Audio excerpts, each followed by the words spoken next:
Changing the email link to your Yahoo Mail account is a straightforward process. Follow these steps to update your email address quickly.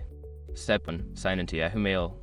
Go to the Yahoo Mail website and enter your login credentials to access your account.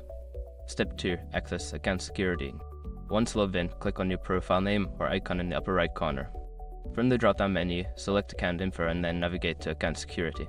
Step 3. Update recovery email.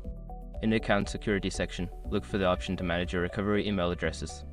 Click on Add Recovery Email or Edit next to your current recovery email. Step 4. Enter new email. Input the new email address you wish to link to your Yahoo account. Make sure to double-check for any typos to ensure it is entered correctly. Step 5. Verify new email. After entering the new email, Yahoo will send a verification link to that address. Check your new email inbox, click the verification link, and follow any additional prompts to confirm the change. Once you have completed these steps, your Yahoo Mail account will be linked to the new email address. Make sure to keep your account information updated for security purposes.